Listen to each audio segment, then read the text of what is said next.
Jews and Christians alike forfeited of salvation.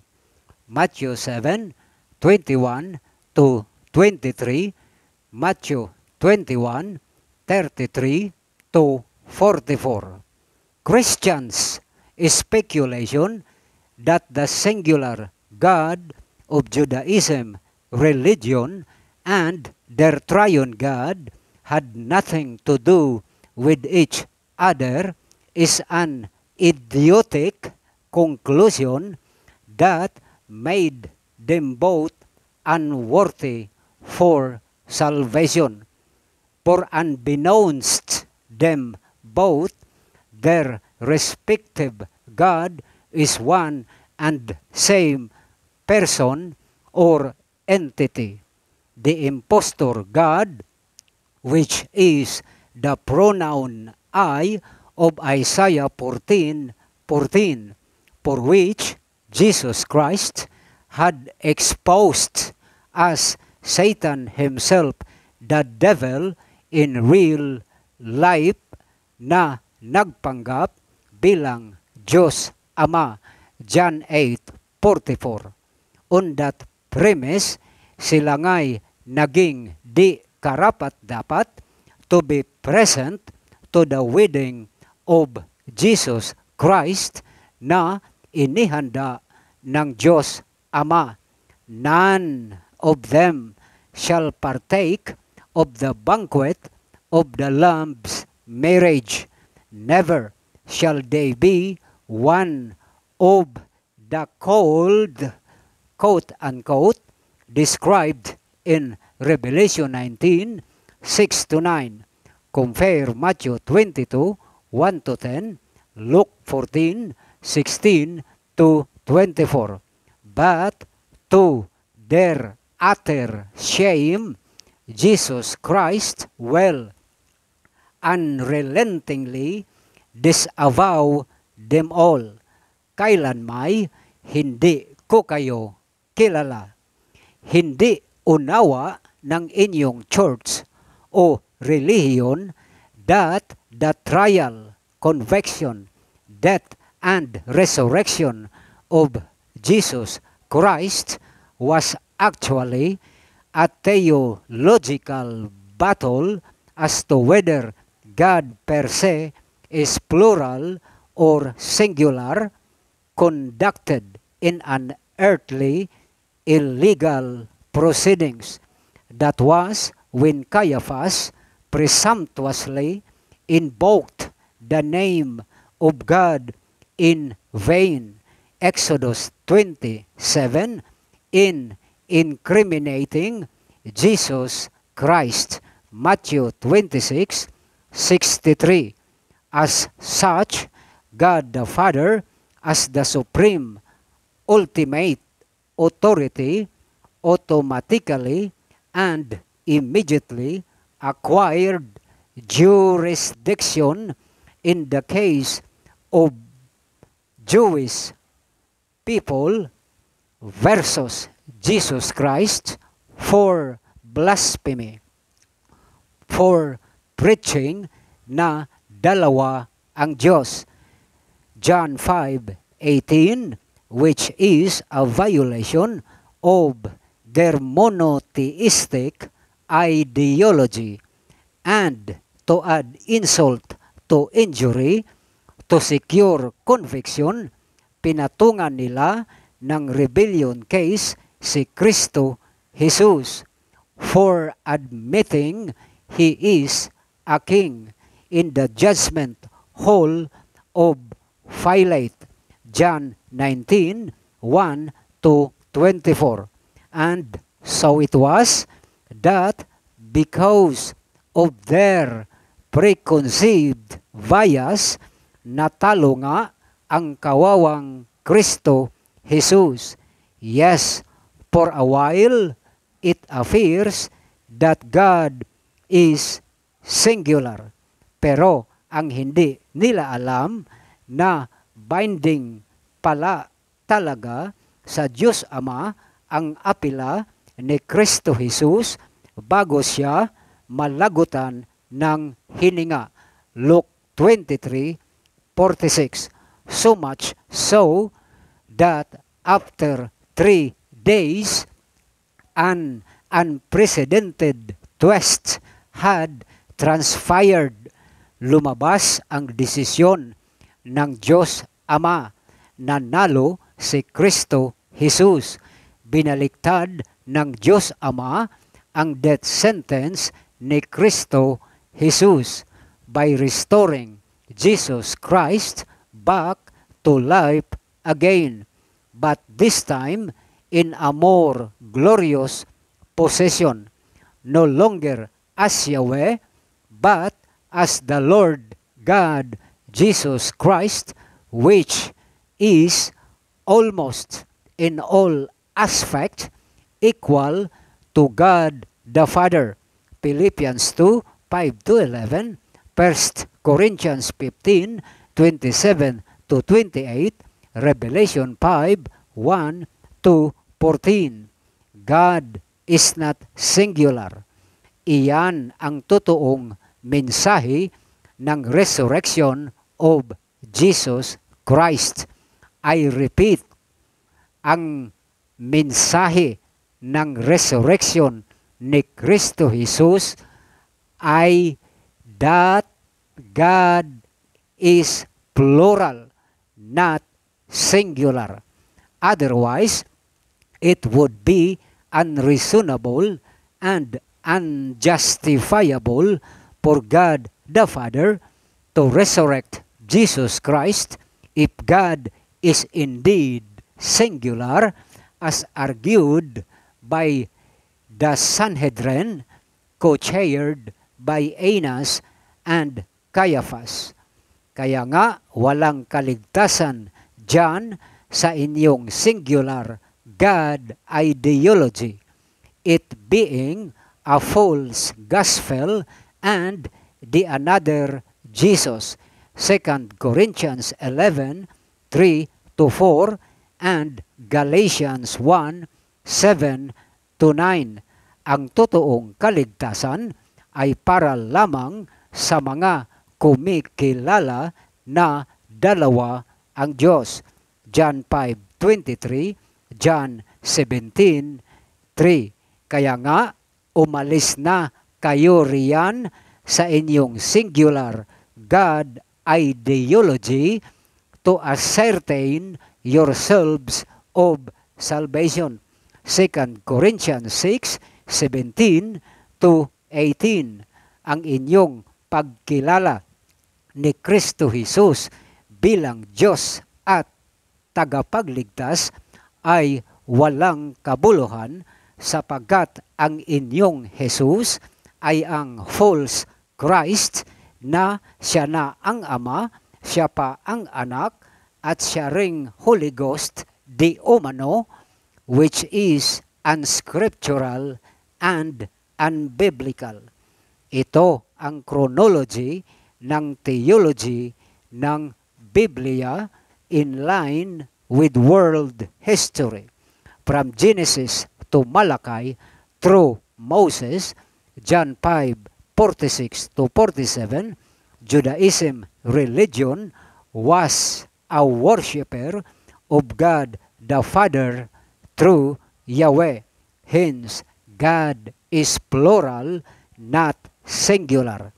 However, during the 400-year gap from Malachi to Matthew, per indoctrination of the scribes and the Pharisees, Judaism religion became ideologically monotheistic.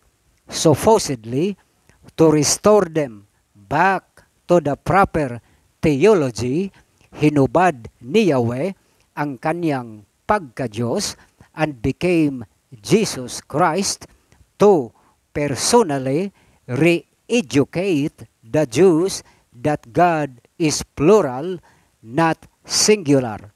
But unfortunately, they refused to be corrected. They refused salvation. John 1:11.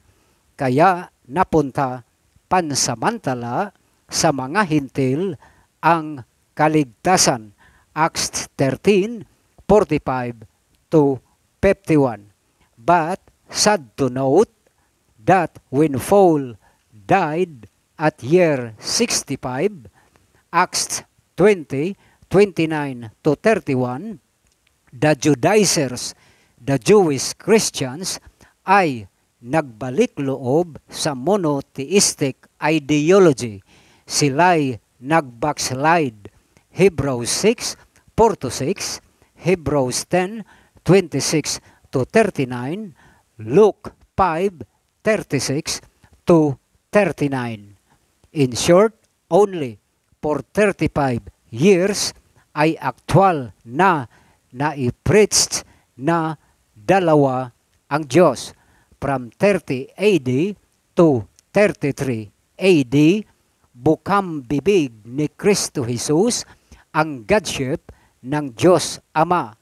From 33 AD to 65 AD, the apostles, including Paul, ay unanimous in their preaching of the joint, respective, simultaneous, and shared or tandem Godship of God the Father and also of the Lord God Jesus Christ. And from 65 AD, most of the early Christians ay nagsimula ng mag-speculate to the idea of a triune God per se. As a result, Tertullian in AD 160 to 225 AD invented the term Trinity. Subsequently, at 325 AD, at the Council of Nicaea, the Roman Catholic Church adopted it. And finally, at the Council of Constantinople in 381 AD, Trinitarianism became the official doctrine of Christendom. At AD 610, Islam copied the Jews' monotheistic ideology, and in November 1913, Robert Edward McAllister first preached the oneness doctrine, and lately in February 16, 2023, with the Pope's initiative, the world started to submit to the one-world religion, to the deceptive Abrahamic family house, whose God is Satan, the devil, the singular triune God. Again, only from 30 AD to 65 AD ay aktwal na naipreached ni Kristo Jesus at ng mga apostoles na ang Diyos ay dalawa. Kung alam lang ng mga Hudyo na si Kristo Jesus ay si Yahweh na pala na naghubad ng kaniyang pagka-Diyos, they would not have crucified Him. 1 Corinthians 2, 6-13. Psalm 40, 6-10. Now, let me clarify this to you, that God per se is indeed two in number. Jesus Christ, in enforcing His Godship for the very first time at His second coming, will execute the initial wrath of God at the first Armageddon by slaying everyone whose God is the singular triune God with the sword that comes out of His mouth. Revelation 19:11 to Revelation 20:1-6. While God the Father, as a consuming fire after the millennial reign of Jesus Christ, will enforce His Godship and will execute the final wrath of God at the second Armageddon, which is the ultimate justice and judgment, will devour Satan and all his worshippers. Revelation 20:7-10. Hence, dalawa nga silang Diyos. Jesus Christ is identified as a sword, while the Father is a fire. God the Father is identified as a consuming fire.